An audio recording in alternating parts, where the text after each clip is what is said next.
I think we are live once again. What's going on, guys? Welcome back to the Rantin review.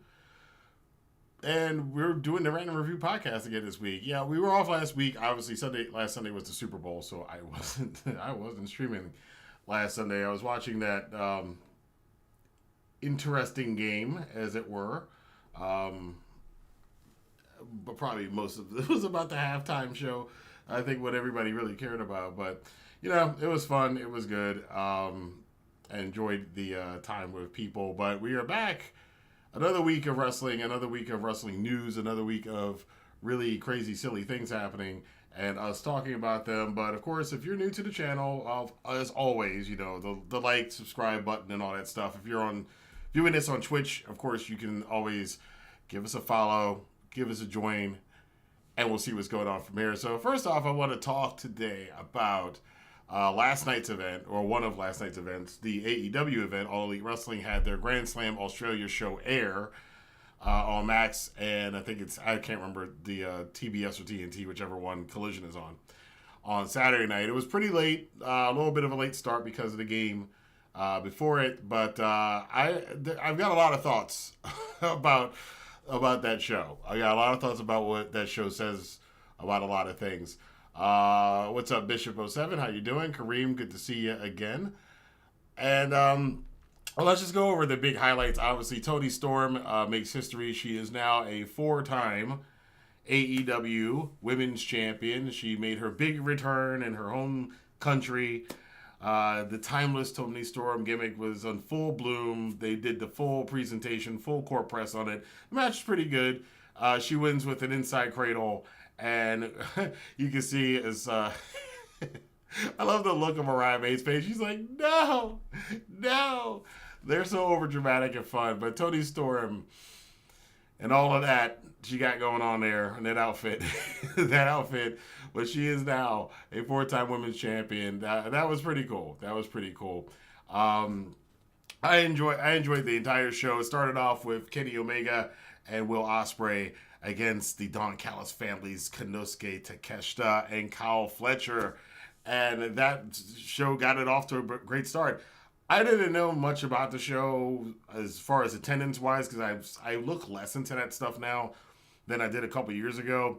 But when the show came on, again, let's address the elephant in the room. We've been used for the last couple of months seeing AEW go into these small 2,000-seat venues. So to see them back to where they used to be in a proper, it says 13,000 here?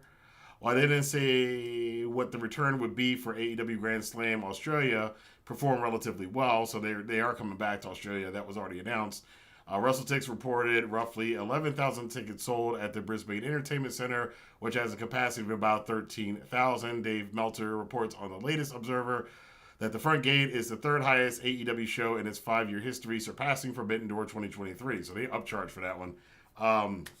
Yeah, that's pretty cool, though. 11,000, 13,000, or whatever the number was, but it looked like a proper big-time wrestling show again. And you can't get over that. You can't get over the noise of a crowd of 10,000 people is a lot different than the noise of a crowd of 2,000 people. And these fans were rabid to see it. Of course, the internet, that magical, mystical thing that WWE is afraid of. The internet, social media, fans, essentially. The WWE sweaties, of course, they had to poo-poo it. The AEW sweaties had to defend it. Apparently, there's a thing. I haven't seen much of it because I try to stay off of there as much as possible, except when I'm posting things for this channel and other stuff, or watching the show with some of you guys. There apparently is a lot of people like, AEW is still failing, blah, blah, blah, blah.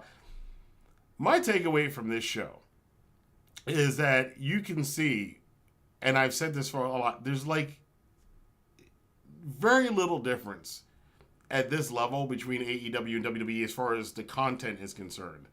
WWE has better booking right now, but just because WWE has better booking doesn't mean that AEW's booking is terrible. In fact, you saw on the show, this Mariah May, Toni Storm thing is about almost, 9 months in the making, almost a year in the making for them in this storyline that they've been carrying on for the better part of a year in AEW. Their booking is not terrible. But you wouldn't know that from over here in the States, where they have now like a fifth of the audience that WWE does. I got more to talk about on that later on. But I just enjoyed the fact that this show, feeling like the AEW that we all know it can be, even though they went to Australia and it's a one-off, and sure, you're going to get a lot more fans for that, but this is what they really should be doing consistently. And I hope they do more international shows. Obviously, they are, because you can even see it on the faces of some of the wrestlers, like, Adam Copeland and Will Ospreay and Harley Cameron, who is one of my new favorite wrestlers of right now, 2025. They all had this great look on their face of seeing that many people again at a show after being a while since they've had a crowd that big for one of these broadcasts. So it does have an effect on things. That has an effect on the wrestlers. Has an effect on the overall look of the show. It looked great. It has an effect on everything and on fan perception. And it's great that they, in Australia, there isn't a big pressure for you to not want to go to an AEW show because it's not WWE, and you don't want to be at that show. You want to be at the number one guys, because we are all front runner chasers. You didn't have that over there.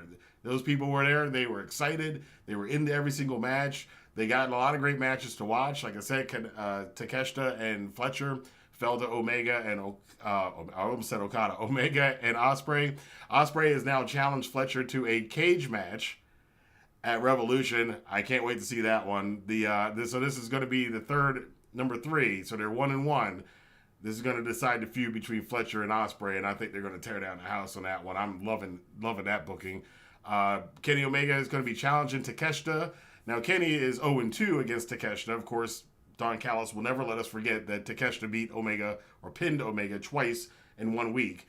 What was that, 2 years ago?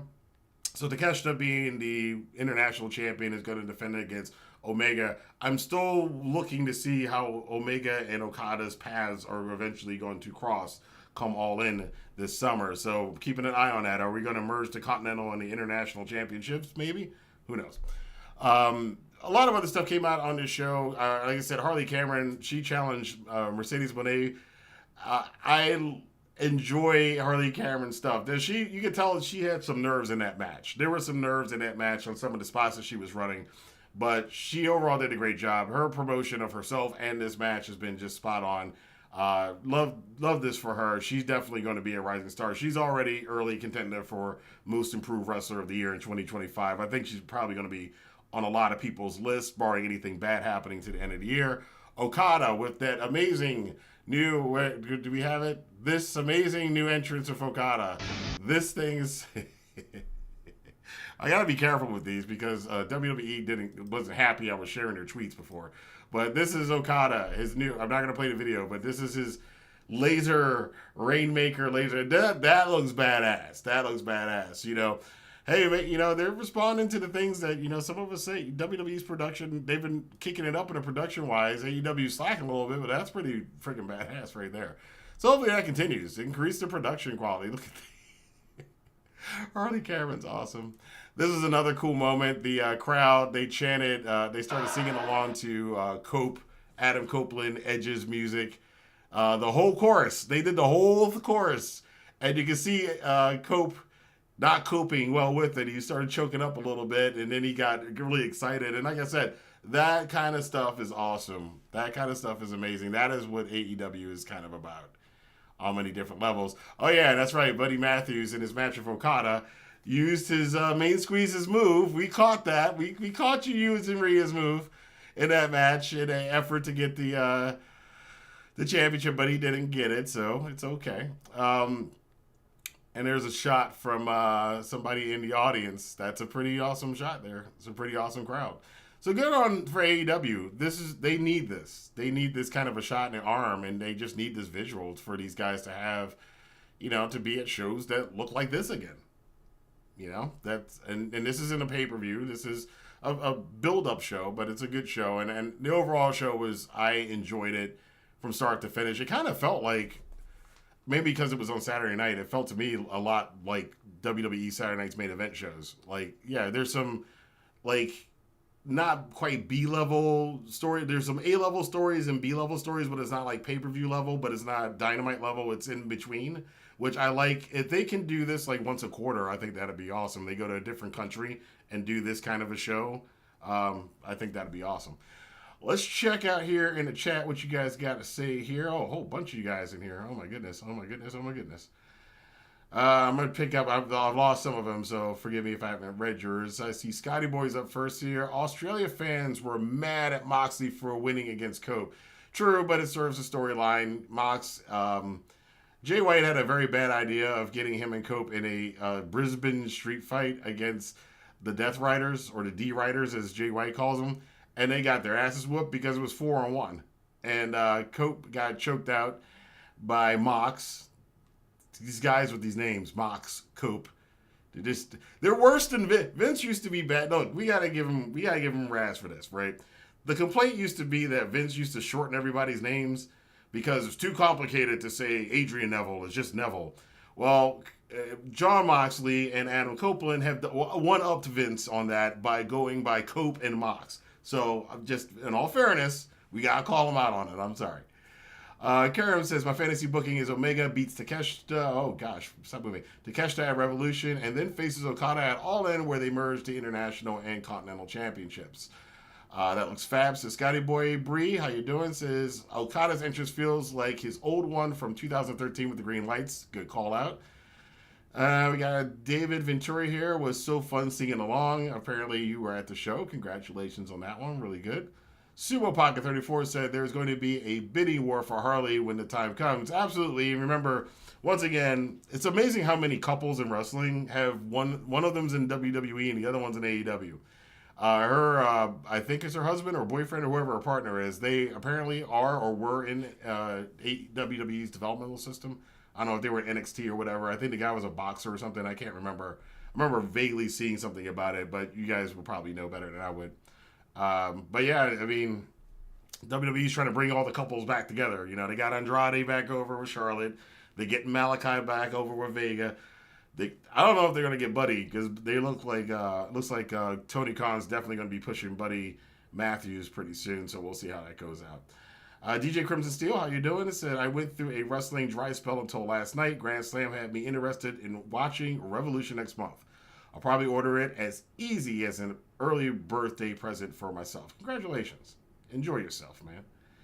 Gary Fagan says, I don't understand why criticize AEW for running smaller buildings when they use bigger ones and still only had 1,200 in 10,000 seat arenas.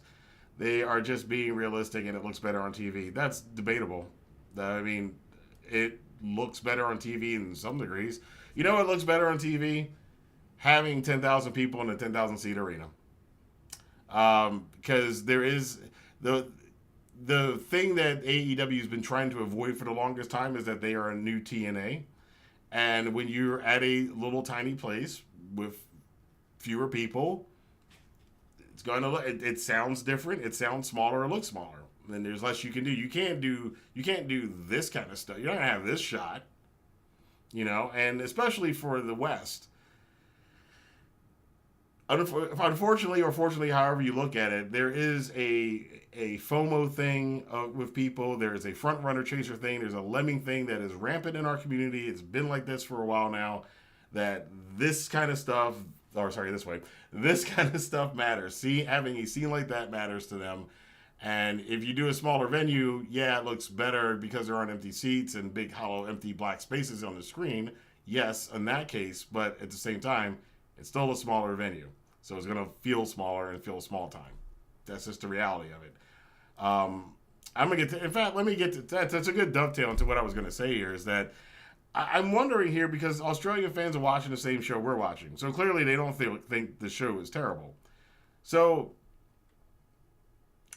is it possible that part of the problem that AEW is having is not entirely, I mean, because if their booking was horrible, yeah, they threw hometown people in the show, but if their booking was that bad as people say there was, there wouldn't be this many people here. There would not be that many people at the show. I do think AEW's kind of worn out some of the areas it's gone to. Now, they haven't been here locally for a while. I think the last time they were in Maryland was over a year ago. They used to come here at least once or twice a year, but I guess my area has kind of become WWE territory. That was kind of fun. Ospreay and Omega doing the, what does it say? One Wing Angel with a hidden blade on Takeshita, basically murdered him. Yeah. So it was a good show. It was a good show. Again, this is the theatrics. You don't get that. And we are in an era of cinema, whether we like it or not, the majority of the wrestling audience is in on that kind of stuff. And if you don't have that kind of stuff, I'm doing it the wrong way again. If you don't have that kind of stuff on the screen, they can't see that visual, then you're not big league. So that's the unfortunate reality of things about large arenas and small arenas. Let's see. Heavy J says she got divorced. I heard. Okay, somebody got divorced. Probably one of the couples I mentioned. Sumo Pockets 34 said they're not together anymore. Yeah. Damn. I'm sorry. I don't follow these people's personal lives like that. So yeah, the couples are split. They are split. They aren't split. They are together. Who the hell cares? It was an anecdote. But here's Buddy climbing the ropes, looking strong. Still going to use Rhea's move in the match, which I still thought was funny. And the crowd called him out on it. Well, they didn't call him out, but they made note of it, which was pretty funny. Gary Fagan says they don't have 10,000 people, so it's bad booking with a half-dark arena. That's a loss. Then you can't be a Major League Wrestling company. Like I said, it looks better. This is like, okay, so this is like a thing. This is like an answer to, it's like a bad answer to a question. Okay. I wish I could fit in these jeans. Well, you're too big to fit in those jeans. Well, then I just got to wear bigger jeans. You could, or if you feel that you're not able to fit in your jeans because you're grossly overweight, you could probably try to work on losing the weight. That might be the better outcome. Yes, it looks better than the big empty spaces for them to have a small arena. But you know what looks better than both of those things? Having 10,000 people in an arena. That's what their goal they should be trying to reach. That's what they should be trying to do more. But I'm saying that too is really to Tony Khan and his team. That's what they should be working day and night on. It's a lot better than any scenario for them to be in 10,000 seat arenas with at least 8,000 to 10,000 people in them, like they had in Australia. That's ideal. Let's see, Marcos. Oh, hey, Marcos. That's a new one. Oh, you're on Twitch. That's why I didn't recognize your handle. Watching wrestling live is always fun. At least DJ Crimson Steel said traded. I guess you're talking about. Oh yeah, is it just me or does it look like AEW trades their 20? Yeah, that ring was an 18 by 18 ring. It was one of the smaller rings because it was local in Australia, and I guess they didn't ship the rings, so which is probably pretty expensive. David Ventura says, and it wouldn't be as loud as it was. Someone spoke out about the crowd booing Mox, but doesn't that mean they did it right? Don't know what that means, but I guess you guys are having a conversation. Scott Bot says they don't get shows regularly, they're going to be packed. Yeah, that's the thing. They don't get shows regularly, they're going to be packed, but you got to use all of these things to your advantage. You are playing a war against. Let's look at that. Okay, Saturday night's main event. You're competing against arenas that look all huge and big and buff with all of this going on. You're competing. You're competing, whether you think you're competing or not. You want your background to look like that. That's just the way that it is. Especially because they're still talking shit. It's not like AEW and WWE are not still talking shit against each other. It's hard to talk shit if you got a fifth of the audience of the other guys you're talking shit about. So that should be their focus. That's, again, the end of the story. I'm not gonna talk about it anymore. The bottom line is the best outcome is that AEW have 10,000 seat arenas with about 10,000 people in them. That's the best scenario. That looks good on TV.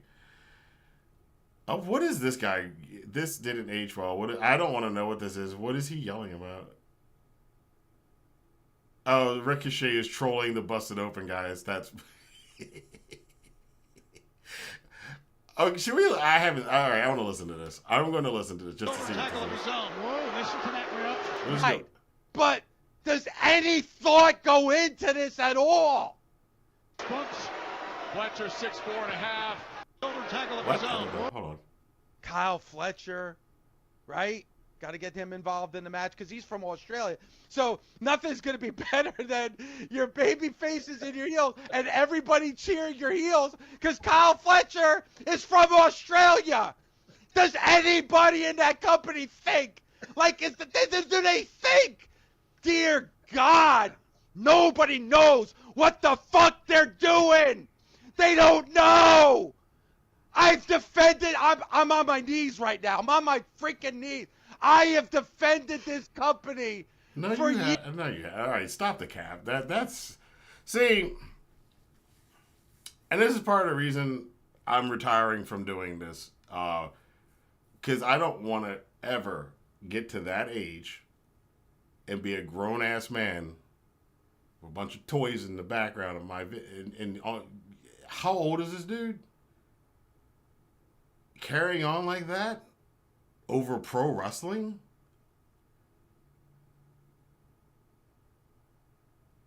And he was wrong anyway because Kyle Fletcher got booed. But which is what Ricochet was laughing about. It's just funny Simon Miller's underneath this. I'm going to talk about a tweet Simon Miller put out earlier. But yeah, this and Nemeth is in there laughing about it. This is the kind of shit. This is sweaty shit. You're right. Yeah. Yep. Scotty boy got it. This is sweaty shit. When you hear me talk about WWE sweaties, AEW sweaties, this is the kind of nonsense I'm talking about. You are a grown ass dude.